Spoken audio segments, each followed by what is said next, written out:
I wanted desperately to show the process of how my weaving practice has evolved over time. So I've been digging into my own archive, what I call my archive of failures.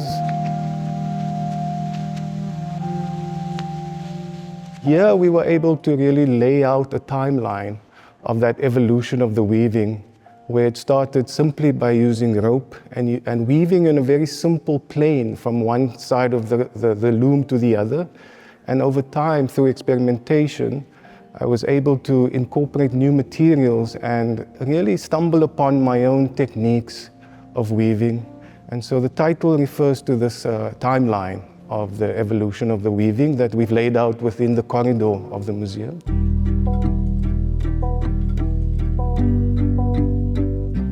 This is the first time ever that I've shown these, what we call dance prints. And I think even if I focus on an external domestic environment, the point was always to use the external space in order to gain access to my internal world, because this is the space that I felt like I needed to fix, I needed to restructure so that it serves me better as an individual. So what I came up with, the idea is that I wanted to use movement, because I believe movement is the language of the body. And I thought maybe through movement, if I set up a performance in a way and give my body the opportunity to express and say what it needs to say, with the intention of then releasing or letting go, because I think my body is holding on to things that I'm not always conscious of, and those experiences that remains within the physical body.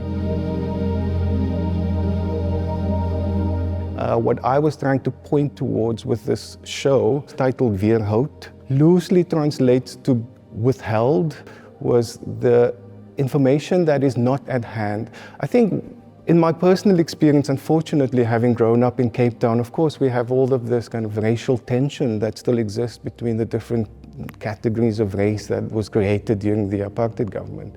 And unfortunately, I get the brunt of this because I get profiled. And I always wonder how I do the same to others. I think if I look at you and I look at how you dress, the color of your skin, I feel my own mind insists that it knows things about you, that it assumes things about you, that it fills in those gaps of the information that is not at hand, that has been withheld. How these darker experiences of my earlier life has really helped me to find the lighter parts, the joyful parts of life. You know, I feel like without those darker experiences, I would never have been introduced to my own joy, my own light, my own ability to love and to care and to spread a bit of that. I think the work also just invites people to touch the work, including myself, you know. And what was nice in this exhibition, we've been able to really expand on this idea and make it a little bit more important, that the whole corridor then people are able to engage with and touch and lift up the work. This very intimidating space, it's such an incredible, beautiful building. And I think this is a really simple way of bridging that barrier.